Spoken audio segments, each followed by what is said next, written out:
So just like in our learning sessions, we're going to start on time and end on time. And, you know, we have an hour for these webinars. It always goes really fast.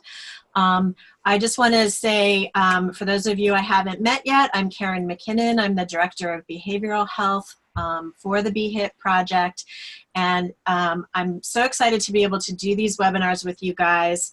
I just wanted to remind everybody who's joining to please type your name into the chat box and include your site. And also if you're with your team and you have multiple members together, please type in everybody's names just so we know who's taking this training and whether we need to repeat it down the road. But we're really happy that you're all here with us today.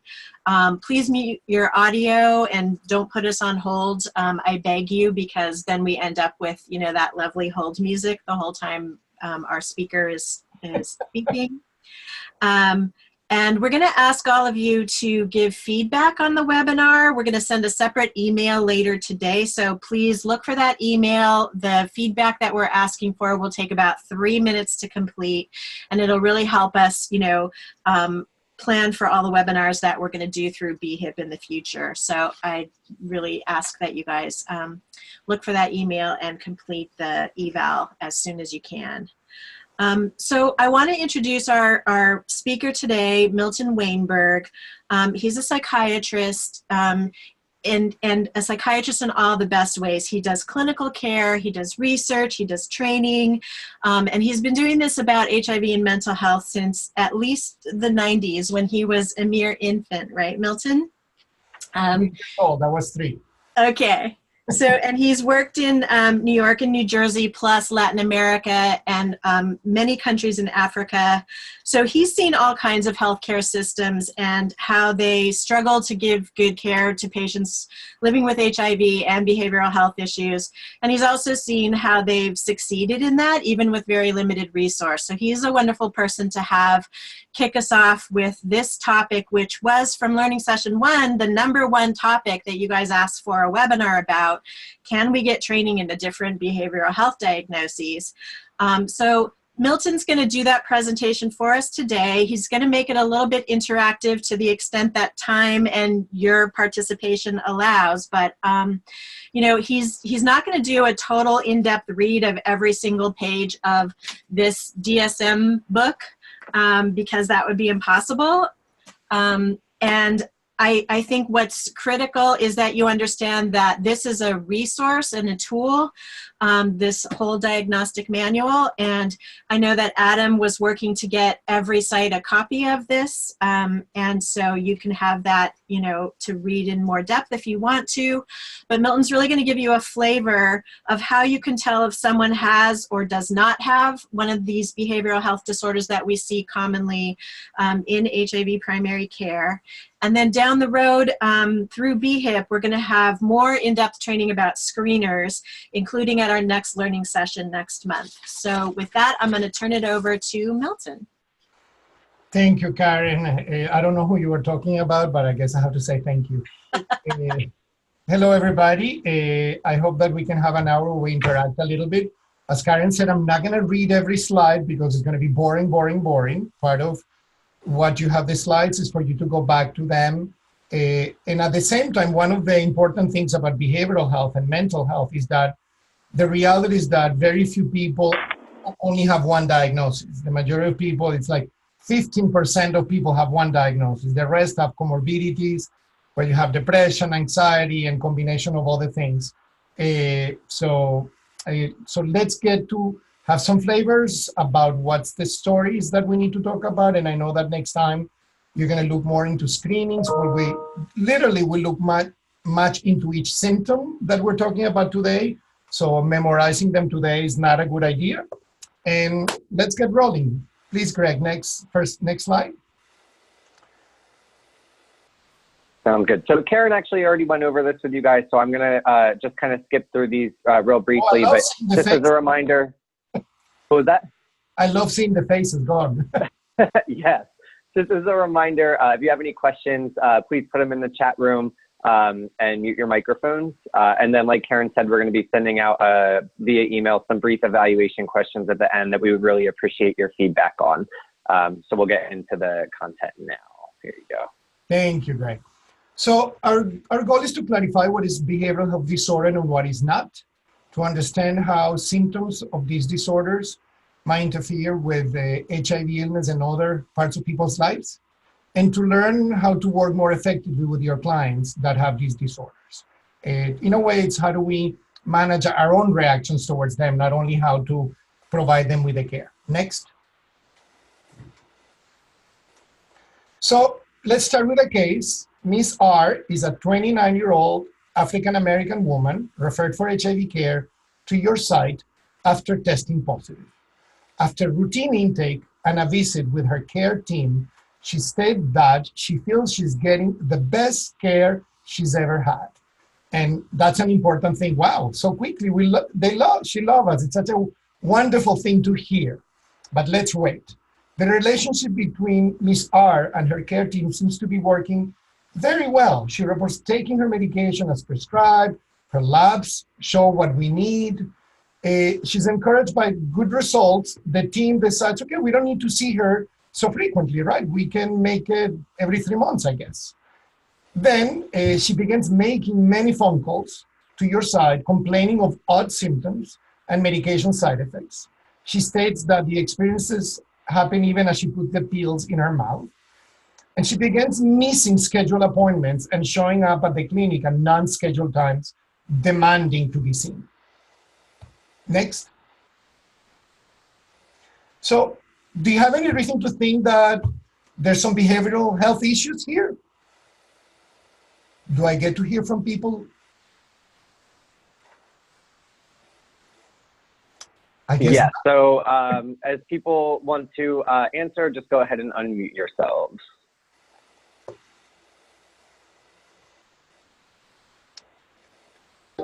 Yes. That was a quick yes. Excellent. So we could think, well, maybe something behavioral is taking place that maybe we need to think about. Anybody thinks that there's not?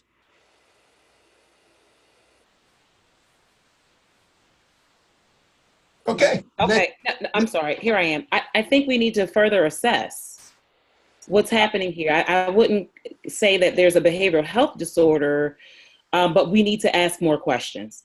I love your answer, because I think that we have it in our heads, and then, okay, let's make sure that we figure this out before we categorize somebody as having a behavioral health disorder. Thank you very much, Dottie. Next.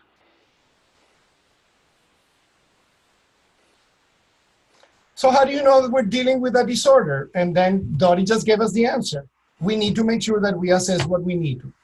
But there's reactions that we have, and some of the things that we've heard is the little hairs in your neck, not on the top of your head because I don't have, stand up, or you have other visceral reactions to something that is taking place when you're dealing with her.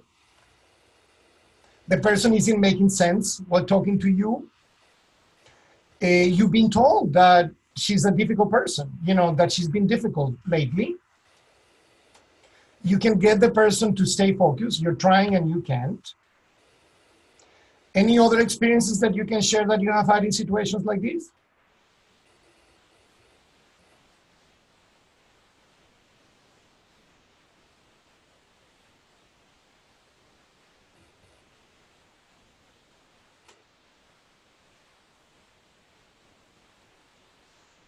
I would assume that you have had some and we don't need to go over them. But I think that what Dottie said to us is very important. Even if we have these reactions, doesn't mean that we know that this person has a behavioral health issue, because we could be reacting to other things and not necessarily what would be a disorder that we're taking, that we need to address. Next.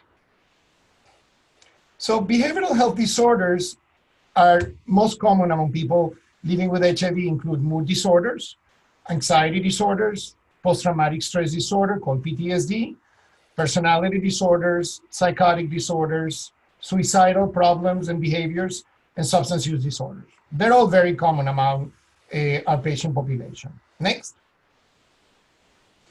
So one of the thoughts that we get, words that we get from many people is, I'm not trained to treat these disorders. Why do I need to know all of these? Any thoughts? I'll tell you why. No, go ahead, Greg. 30 to 50% of referrals for primary care to an outpatient behavioral health clinic don't make the first appointment. So if you refer them out without doing something, they don't make it there. And the reasons why people die prematurely as unmet needs, and if you look at this diagram, look where the 40%, the biggest one, is behaviors. So we know that the early death is associated with premature. We know that in general, people with psychiatric disorders tend to die between 15 to 20 years earlier than others. And that's in other parts of the world, not only in the US. So it's very important for us to understand that it has an impact. And we also know that it has a dramatic impact for people living with HIV, which has been demonstrated very clearly. Next. So the prevalence of mental health related symptoms seen in HIV care settings. And look at depression. You know, we tend to think that in the US, the prevalence of depression in the population is about 10%. And there have been multiple studies looking at this within clinics, within different settings, and it gets to be as high as 67%. And you have all the disorders there, as you can see, you know, for almost 20%, up to 40%, up to 64%. You can also have cognitive disorders.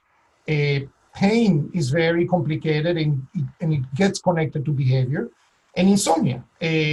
So we need to think of these things, and we cannot avoid them, because otherwise people living with HIV will not get the proper care that they need to get. Next. Oh, there was if you can go back one, sorry. So these things we're not going to be covering currently. This is something that maybe will be covered later on, but in the next few sessions, that's something that we're not covering, because it requires a completely different set of trainings. And Karen will inform you about that if it's, you know, later on. Thank you. Next. So the DSM-5 is it's the Diagnostic and Statistical Manual of Mental Disorders. It's the Bible of psychology and psychiatry. It lists criteria and codes that is used in billing for all psychiatric disorders. It's organized around symptoms. It lets you know when the disorder is present or absent. So by looking at a number of symptoms, it allows you to determine if somebody has a diagnosis or not. An important element, it has to have impairment. So it's not just that you have a symptom, but that you have an impairment that it's interfering with your life. And most of them have both psychosocial and medication treatments. So we have effective treatments that are either behavioral or medication. Next. So what a diagnosis means. This is very important, right? You know, in a way what Dori was telling us at the beginning. And I hope, Dori, you don't mind that I'm mentioning you, because you did something very good, okay? Because diagnosing, you know, people with HIV carry a stigma. And let's make sure that we don't add stigmas if we don't need to, right? Unfortunately, mental disorders, behavioral disorders are stigmatized. And it's important to think about that. So, Greg, can you show me the rest? Just as with diagnosis, for physical illness, a mental health diagnosis can offer your client an answer, guide treatment, and lead to reimbursement. So it could be wonderful for, you know, from every perspective, the system, the person, improvement in symptoms. However, it can also be very stigmatizing in our culture and a function as a label. So we need to be very careful even as we're thinking about this and how we present it in a way that, because sometimes people don't show, and one of the reasons why people don't show in mental health settings is precisely because of the stigma. Next. So let's talk first about mood disorders. They tend to be the most commonly studied, and we know a lot about them. Major depressive disorder is the big one. Then when people have sort of like a persistent depressive disorder for a couple of years, we call it dysthymia. Bipolar disorder is when it goes up and down, and people are not just up, they can go down. And that's a very complicated issue for medication management, because many times we see people that you give an antidepressant and whoops, they become bipolar because we did not assess properly. So that's a disorder that we need to understand very clearly. And they can be also due to medical conditions and substance use. So it's very important to understand potential comorbidities or etiologies that would allow us to think, is this just bipolar, or do I need to look at the health system and the substance abuse issues. Next. So the biggest one is major depressive disorder. You need 2 weeks. You need to have either depression or anhedonia. Anhedonia is like you don't feel like doing anything, and needs to be distinguished from an appropriate response to loss. So it is not just a person has a loss response to grief. The issue is that if it stays there for more than 2 weeks and it starts having complication, then we need to start thinking that it could be a major depressive episode. And it can be seen in any disorder just listed, with the exception of dysthymia. So you can have depression and anxiety, depression and PTSD, depression and schizophrenia. So it's not just necessarily a single diagnosis. But you don't have major depression and dysthymia because you need to treat the major depression and not cover it under dysthymia. Next. You need to appreciate the effect of experiencing the world through the filter of hopelessness. So that's a major element in people with depression. They feel hopeless, and it's very hard to provide them with the hope if you don't treat them. And you can sense that even without asking questions sometimes about hopelessness, even though we're going to learn how to screen for that. Excessive guilt is very important. Apathy, that we talked about, feeling anhedonic, they don't feel like doing anything. It's very commonly associated with suicidal thoughts. The majority of people that attempt suicide have depression too. And it's not like being sad, and very early in the epidemic, we learned that, many people said, of course, she has HIV, of course she's gonna be sad. No, not everybody has HIV sad. We learned the same thing with cancer, by the way. So, and the problem is that we have very clear data that if you don't treat the disorder, the person will have a very unlikely possibility of addressing HIV properly. And it affects 5 to 8% of adults annually, and most don't get help. And so it is out there, it's in front of us, and we tend not to evaluate it and take care of it. Next. So moving to mania, right? So we did major depressive disorder. Dysthymia, that I'm not reading you the whole story, and you can look it up, it's a low-level depression that it's for 2 years. So it doesn't have that acuteness for the last 2 weeks, but it's, there's 2 years with most days feeling like that. And it's very important to address it because it interferes with the ability of the person to enjoy life, to be in proper care, etc., etc. When we talk about mood, it's very important to know that some people that come to you and look depressed may be actually just showing you one part of their life. They may be having bipolar disorder, but you have not met them when they're having that. It's a persistent, elevated, and expansive or irritable mood that increases for people to do a lot of things, and it can last 1 week. So imagine in between the 3 months that you don't see somebody, there's 1 week that somebody has mania, you don't even know about it. So whenever we see depression, we want to always know, has there been any period where there has been the opposite, the very elevated, because it's going to influence treatment. It includes grandiosity, they don't need to sleep, pressure, speech. They're like a radar, they see everything. They're very attuned to their space and responsive to the space. Sometimes it can be accompanied by psychotic symptoms. They can have, hear things. The grandiosity can become, they want to be president, which I'm not going to make any comments about presidents right now. And it cannot be due to drugs, medication, medical conditions. So we need to rule out, for example, that if I started a medication yesterday and Milton shows manic today, before we say this is bipolar disorder, let's see what medications were started, what medical issues have been taking place to make sure. Next. Feel free to ask questions along the way if you have any. Some pointers. When the money is, it's obvious. My 3-year-old can do it, and now that he's 8, but he could do it when he was 3. Generally, people do not feel that they need treatment because they feel great. A lot of this is like they feel wonderful. They can do a lot of things.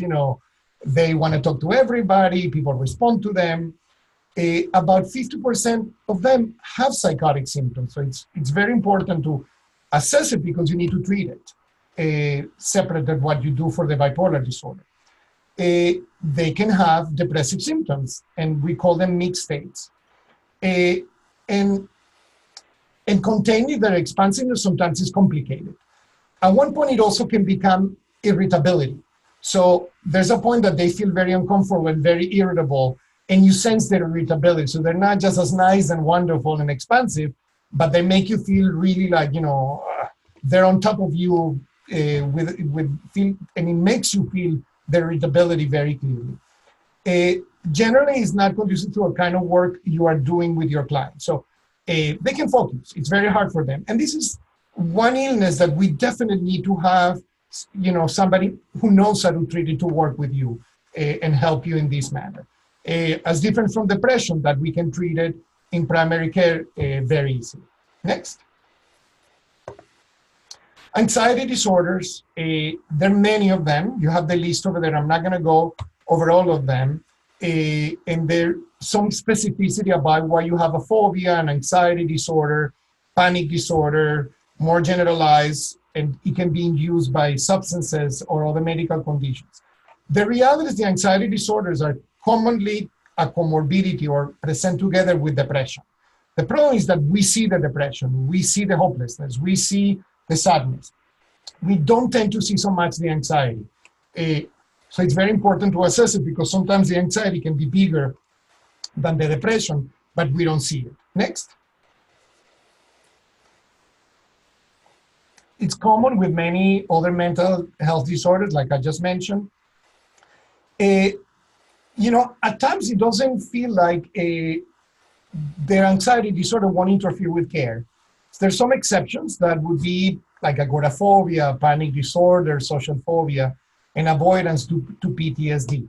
So sometimes that anxiety doesn't feel like it interferes with care. A panic attack can also look like a heart attack. Be sure to get a physical workup. But of course, we're not going to do a physical workup each time a person gets a panic attack. So it's a pointer that if it's negative for anything heart related, then you can also start thinking of panic attacks. And by the way, they can be together. It doesn't mean people can have heart conditions and panic attacks, but it's very important to rule out that there's nothing hard taking place.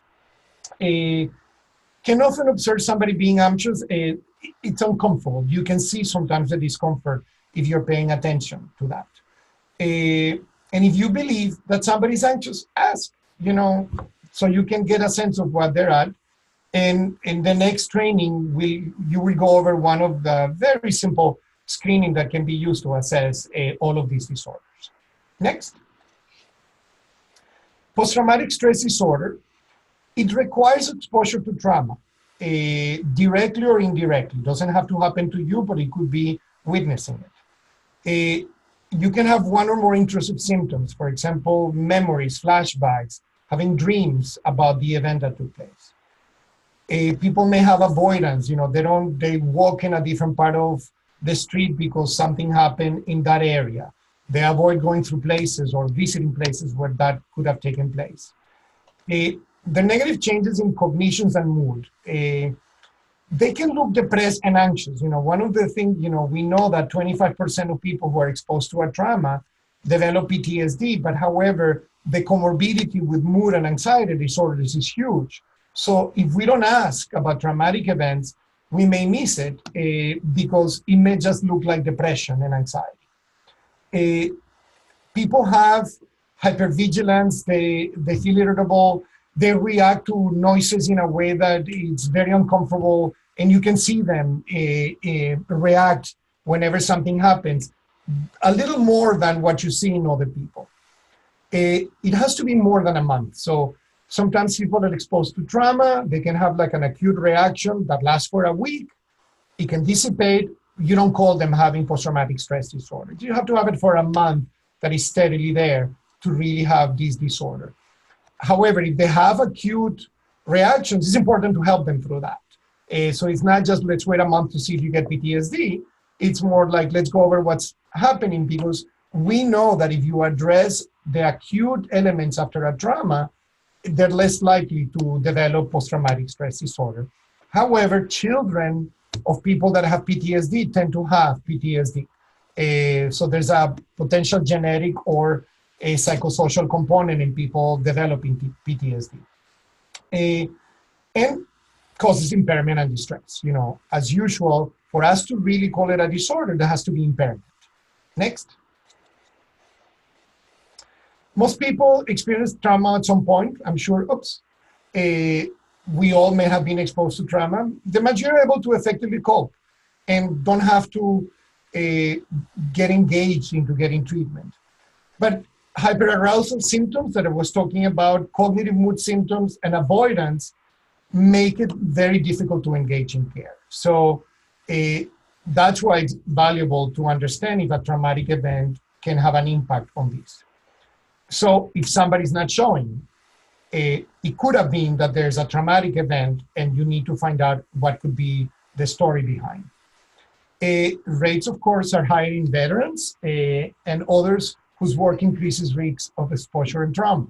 You know, sex workers, the people who tend to be traumatized and abused, unfortunately, are more likely to have that. And also people who had trauma in their childhood. Unfortunately, it's so sad that they have a trauma and then other traumata later on in their life can actually lead to PTSD. But it's the unfortunate reality of the brain.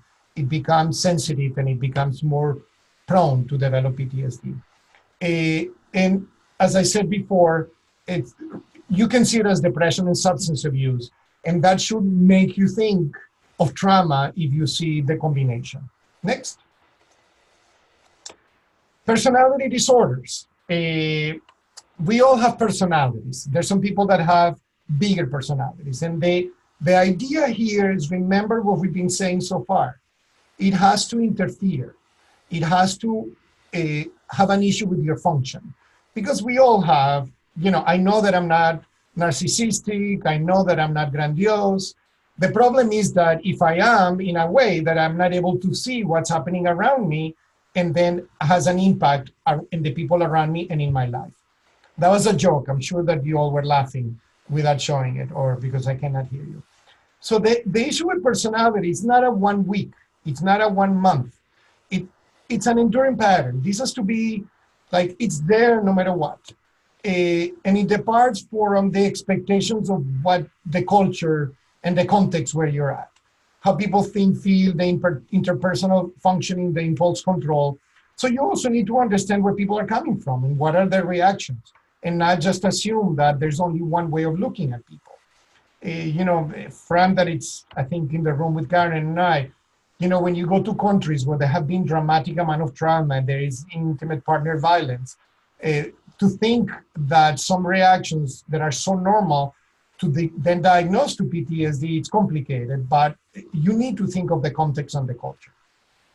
It can be flexible in pattern, the pervasiveness, and how stable and of long duration, but it has to be there most of the time. It's not like, you know, 1 day a month when some people get irritable because something is happening with their bodies, and I'm not talking about women right now. The pattern leads to, because we're talking about the man who's expecting that the woman is going to do that, okay? I always said to Karen that we have names that we only give to women, but when we men do the same thing, we're just being men. So when anybody tells you something that sounds like you're doing something wrong, you turn around and tell them, you do this more than I do. I do it once a month. You do it throughout the month. I don't know if that was a good thing to say, but hey, I just shared it. The pattern leads to significant distress and impairment. It affects the people around, and not better explained by another mental disorder or substance abuse or medical condition. So if I have a major depression, or I have mania or psychosis or PTSD, don't worry about my personality disorder right now, because you need to treat those to then be able to work if there's a personality disorder, even if they can coexist. Next. Reactions. We have a lot of reactions towards personality. Why?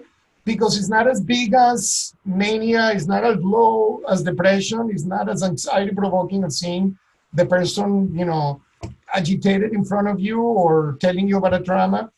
But it's sort of like this constant erosion that can have an impact in your ability to work with your patient, because they're making you feel this issue almost every time you meet with them and you interact with them. Feeling discouraged that nothing you try will work with this client. Like, it's like, Milton is that way. There's nothing that I can do for him. Feeling manipulated by your clients. You feel concerned about being attacked by them. Issues of denial, helplessness, and guilt because, I don't know how to help this person. And sometimes we really don't like them. These people can generate dramatic feelings, against themselves. And part of the story with this is that sometimes these people have been exposed to little traumas that led them, for example, to have these personalities. And in a way, we become the target of a lot of the feelings that they have towards others.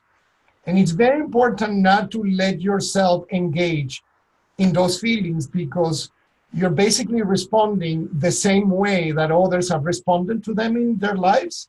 And you're sort of like sedimenting that idea that they have, that everybody treats me like that. It's very hard to treat, but it's very important not to let your feelings engage them according to what you're feeling, and become aware that this is what they have been going through their lives, and that's what they're generating those feelings on you. I know it's a little complicated to explain this and how to deal with this, but it's very important to remove yourself and not feel like, Milton is doing this to me every time. No, it's not doing it to me. It's doing it to everybody else. And sometimes when it's doing it to you, it's because they trust you. It's because they have put some important connection with you, and then you become the person who may repeat the story that they've been through their lives and entice you into getting involved that way with them. Next. Be on the lookout for frequent threats of suicidality, especially tied to interpersonal reactions.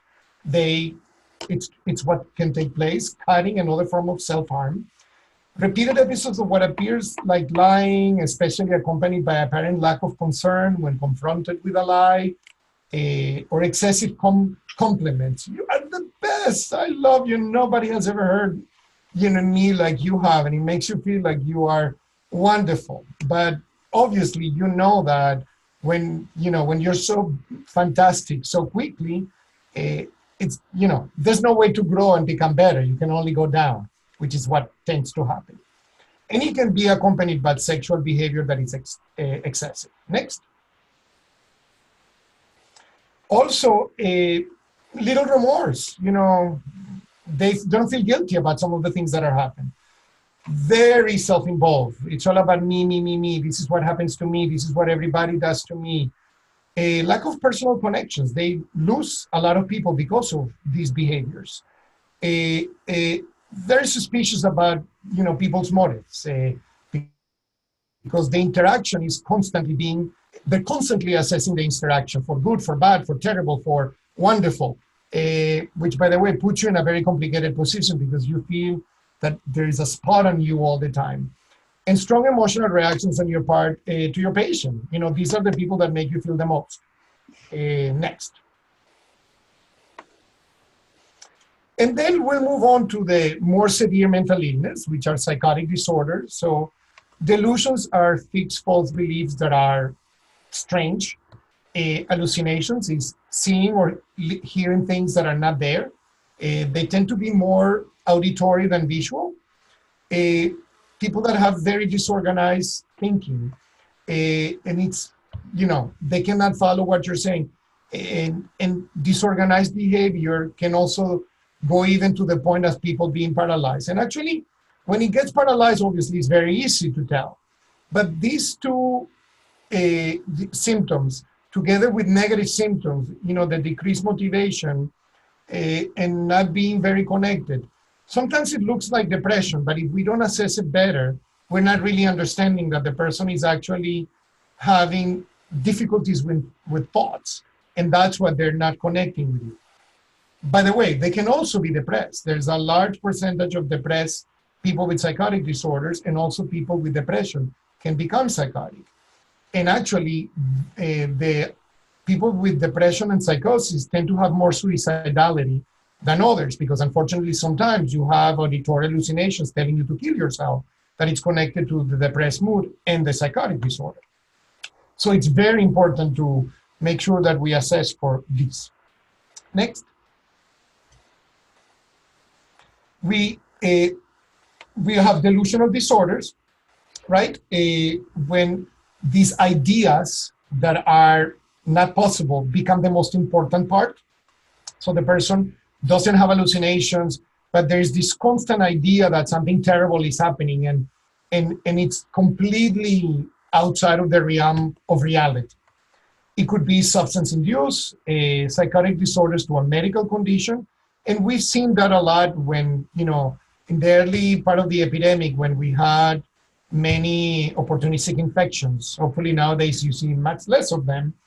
Many times people presented to care with hallucinations, and what they really had was, a lesion in their brain that looked like, feeling disorganized or hearing voices. And what it was is truly lymphoma or something else taking place.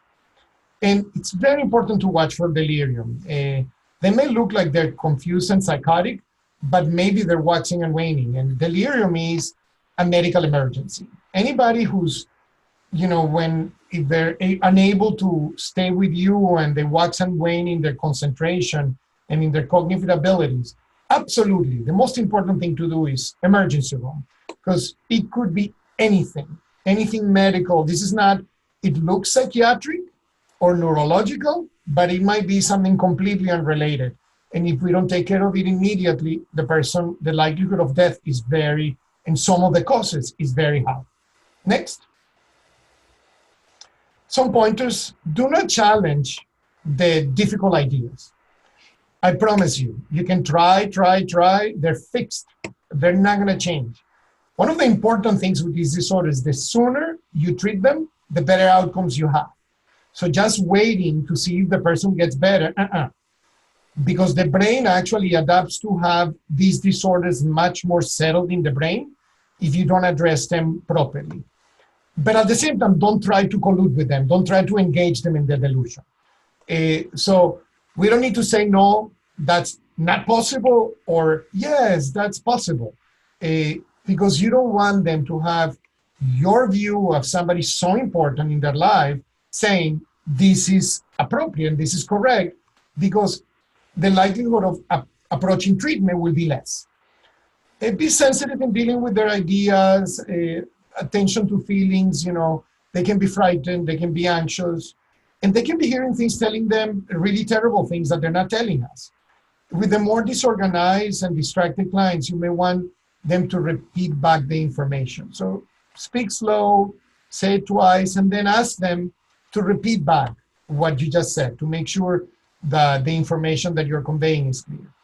If someone does seem distracted, you can ask if anything is going on. They may be having a visual hallucination that is competing with you at that moment. Next. Suicidality. It's a crisis in the country. Almost always associated with psychiatric disorder. Many static and dynamic and changing risk factors. There are multiple risk factors. Suicidal ideation can be chronic in some people, but intense ideation when an individual acts impulsively can be brief. So there are people who think about it a lot. Early in the epidemic, I think that every person that had HIV had thought of suicide because of the fear of not being able to treat the illness. Once we started having treatments, there's less of that, even though some people still think that way many times. I will have control over my life if it gets to be at a point where my illness has taken over my body and my brain. You need to recognize certain warning signs. And it's okay to ask. We're very afraid to ask about suicide. Obviously, the way to ask is not like I had to go into the hospital for a small procedure. And I guess somehow they put it in the form that you needed to ask about suicidality. And this is how the person asked the question. You're not suicidal, right? So what you're telling me is, I really don't want to hear if you're suicidal, which is not the right way to ask. And I'm sure that Karen will make sure that we look at ways to screen. It's okay to ask. there's data that shows that suicide completers have seen a provider in the last month, and they were not treated for their suicidal disorder. So I believe that it's up to 30 to 40%, and actually 18% have seen a mental health provider. So it's not that we're much better at that. So it's very important to ask. And there's then some things that can make you ask, but it's okay to ask. People are not going to kill themselves because you ask them. Just as we say with sexual risk behaviors, just because you give people a condom doesn't mean that they're going to have more sex. Next. If you're concerned, go for it. If you feel something that needs to be asked, ask, because it could be about hurting themselves or hurting others. Or if you're worried and unsure, you can reach out to someone who can do a more comprehensive evaluation, making sure that a person is safe and making referral for treatment if needed. And I'm sure that when Karen will work with you, you will be introduced to some of the screenings that we use. We have very clear, quote unquote, referrals, what to do according to the questions and the answers that you get. Next. Substance use. You're going to have a session more about this later on. 3 aspects to consider: disorder, intoxication, and withdrawal. Number 1, because sometimes it's an emergency, may be obvious and you need to treat it. Alcohol withdrawal can be an emergency that you need to treat and preserve the life of the person. Most of them are amenable to treatment. And sometimes people with substance use disorders feel very let down because they come back. But the important thing is that they were able to get out, and they did it once before.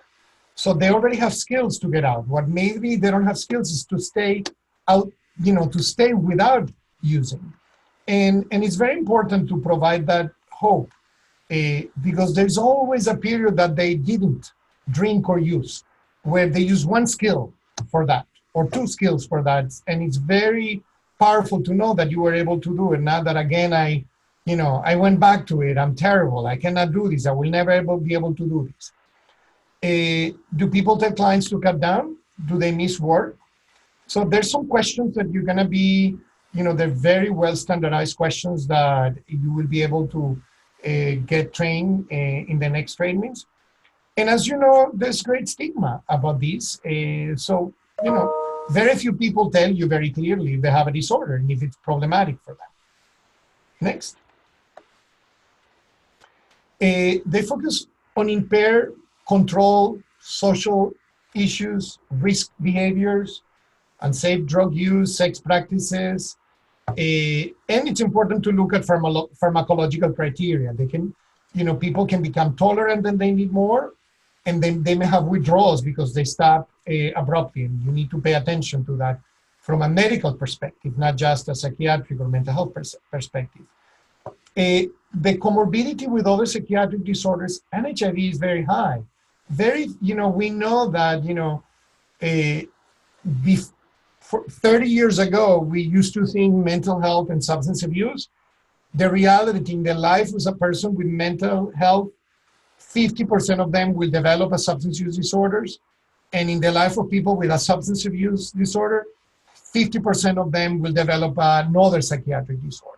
So it's very high, the comorbidity. And when we see them, most of the time they're already together, because just to let you know, which I haven't said, mental health disorders, the mean age of start is 14.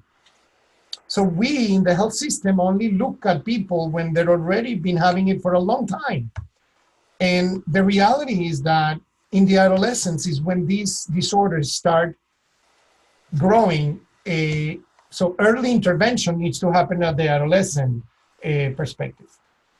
It's important not to turn a client off who's distressed because the clinician has his own agenda.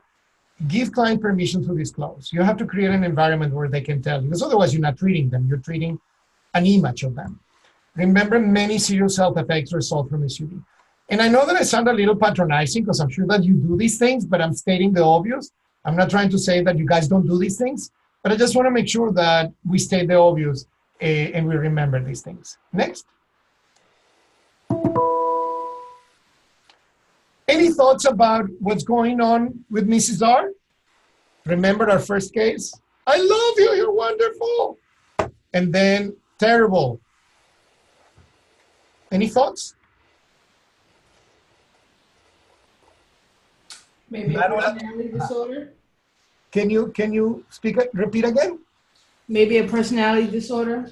So you could think that it's a personality disorder, right? You know, sees you big, sees you small when you turn them down and don't see them anymore as frequently. Anything else?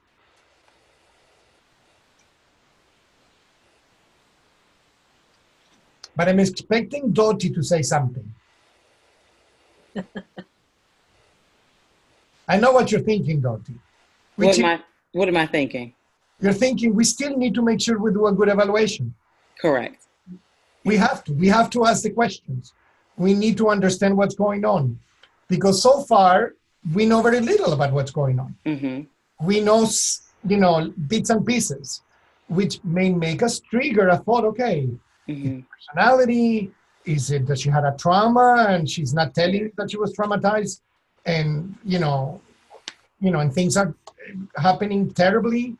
Is she having psychotic symptoms that are making her think that the pills are have something, and when she puts it in her mouth, she's already having side effects because she has this idea? Was she manic when we saw her, right? Expansive, nice, we love you. Mm-hmm. And then she looked good, but she was not that manic, just slightly manic, what we call hypomania. Mm-hmm. And you let her go, and now she's sort of like depressed or totally manic. So we know that we know, but not know anything. So we have to evaluate and screen. I think that there are more things in the slide. You want to go, Greg? There's a comment in the chat box also that says, sounds like a borderline patient. It could. It very well could be. But the beauty of what Dottie said, Dottie, I'm sorry that I'm using it, but it's only for good. It's okay.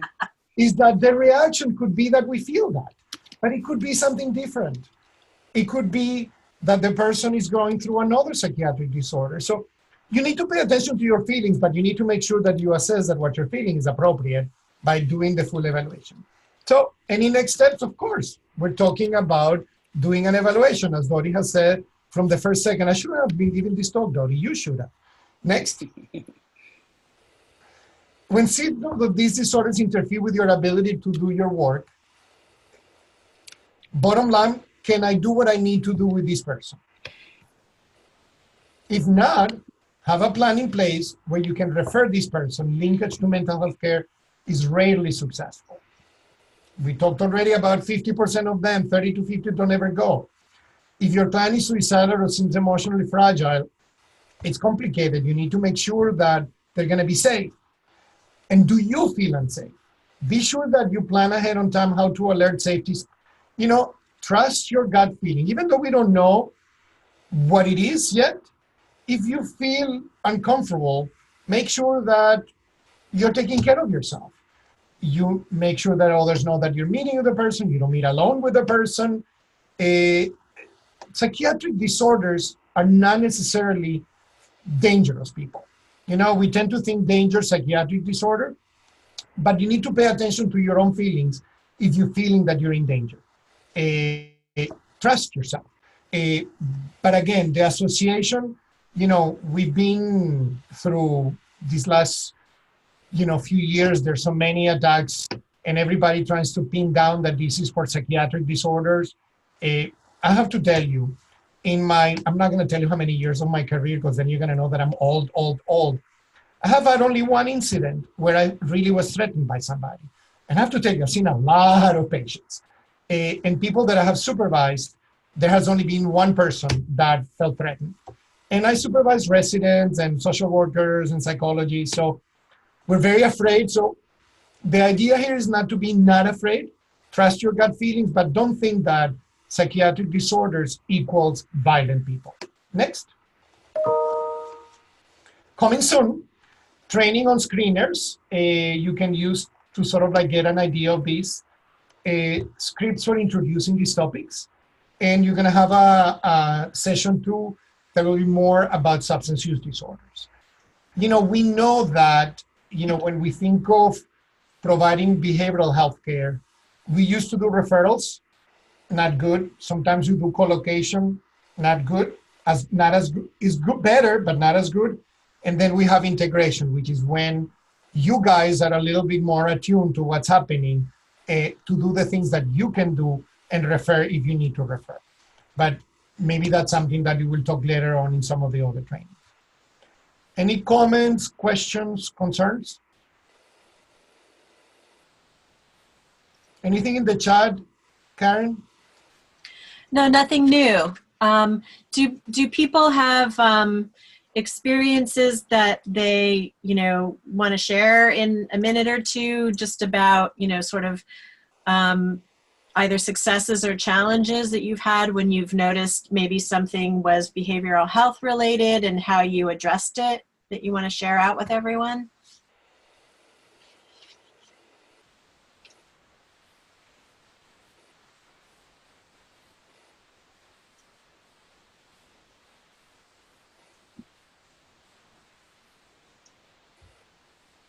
I don't have anything that I want to share in particular about a personal experience. I just appreciate what you said earlier about being mindful of context and culture, because that can also be an opportunity to be like misdiagnosed. Mm-hmm. Because I teach the social work perspective on HIV and AIDS to the graduate level social workers at Rutgers. And there's a story that I'm reminded of. Long story short, a man who came from West Africa to the US, particularly New York, and he was admitted to the hospital. He had HIV and maybe like hepatitis and some other things. And the nurses basically observed his behavior and wanted to send him for a psych evaluation because he wasn't eating, and he was like drawing on the wall with his finger. And when they further assessed, they found that in his country, to write on the wall was to rid himself of like evil spirits. And then he wasn't taking his meds or eating. And that was also cultural, because the people who were delivering his medication as well as his food were women. So there was some issues around like, taking orders from women. So thank you so much for just reminding us to consider context and culture when we're talking about behavioral health concerns. I'm so glad that you're training people, because you have what it takes to train people. Wonderful. And it's very important, because we see the world through our lenses, and it's very hard to understand the lenses of somebody else unless you ask questions, unless you try to address. We know that in order to really have cultural competency, you need to try to have not only be mindful of the differences, but also have people in your system that know more, that are acquainted with the culture. Correct. And if you don't, find out, just because they look African American doesn't mean that they're going to be just like the African American that you're treating. And I have to tell you, I always make the joke that I'm Latino, but I am not just a Latino. And if I have to tell you, when I was being interviewed in psychiatry, I was being asked questions like, can you work with women? And can you work hard until 10 p.m.? So it was clearly, you can tell that they love Latinos and they have their ideas, but we do that. There are many studies that show that, for example, in the treatment of patients in HIV clinics, Caucasian people get more benzodiazepines, which are addictive medications, than minority populations. Why? Because we have the assumption that blacks use more drugs, which is not true. We have this idea blacks get into jail more because they use drugs, but the proportions of Caucasians, African Americans using drugs is the same. And the addiction issues are the same, yet we're more comfortable treating, giving addictive medications to Caucasian people than, African Americans. And it's here. It's in our heads, and it's very important to be attuned that you have, and all of us have racism inside of us. The day that you say you're not a racist is because you're being blind. You need to understand that you come with it, and you need to be aware. And as you said, Dottie, this guy, the poor thing, he was doing what he was thinking was the best thing for him to do. And we were going to label him as a psychiatric disorder. So, and it could have been that he also had it and we can treat it, but it's very important to understand it. Mhm. Absolutely. I have another example, Dottie. I remember very early in my training, I got in trouble because I'm not going to say what specialty, so nobody gets upset. And a professor was interviewing a Latina woman and saying that she was not a very good historian because whatever she was saying didn't make sense. And because of my looks and my last name, nobody thinks that I'm Latino. Mhm. And I'm there in the room and I said, oh my God, what are you saying?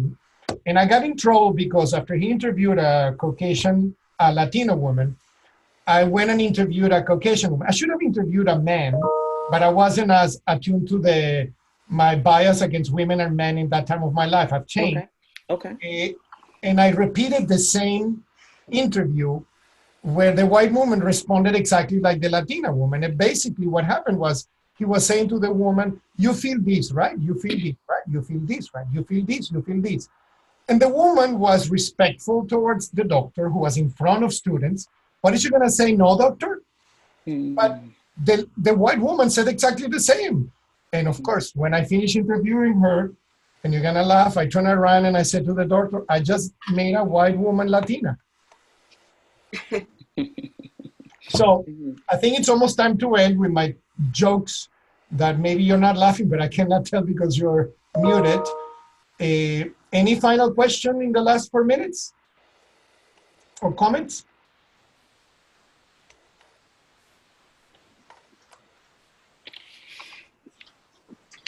Karen, you want to close? Yeah, Greg, what other slides do we have to conclude? I just wanted to, Or there's more? Sorry. yeah. Yep. There's one on further resources, and then that's it. So what this is for everyone is the National HIV Curriculum, and it's an online resource. The web link is there on your screen, but we can get this out to you in a way that you can actually click on it and use it. And within this basic HIV primary care module, there's a whole bunch about mental health disorders and substance use disorders, as well as retention and care. Those are the sections there on the right, 6, 7, 8. And so it's a bit of a cheat sheet so that even if Adam does provide you with this massive resource, which does in fact include cultural formulations, which is a good thing to talk about further with BHIP. The cheat sheet enables you to sort of look at the shorthand about that list of symptoms that Milton just went through. And then it also connects you to some of the screening tools that we're going to be talking about in more detail down the road. And those are all online and you can click into them and you can actually use them that way if you're set up to use them that way with your clients, or you can practice with them at least online with some of your colleagues. You guys can do role plays together to help you just get comfortable going through, you know, the whole assessment battery. And you may be using some of these screeners already and some of them may be new to you, so it's kind of fun if you've got, you know, 5 minutes to go in and play around with those. So we just wanted to give that resource to everybody. And then what's the final slide? Just wanted to also remind everybody that we are going to be sending you each in your email a link to the evaluation for this program. And thank you for doing the eval. We really appreciate having your input so that we can improve upon the webinars that we're doing. And I just wanted to thank Milton Wainberg for the presentation today. We really appreciate the time that you spent with us today and helping us like sort of get a good flavor for each of these disorders. And we'll have more detail and depth for all of you down the road with regard to screening and other things that you can do once you learn that someone does have a disorder, and if you learn that they don't, and what you can do to support folks. Thank you, Karen. Anything else that we should talk about? All right. Thanks for being here. 1 minute before it's over. Yep, we appreciate your time. Thank you, guys. Take care. Bye.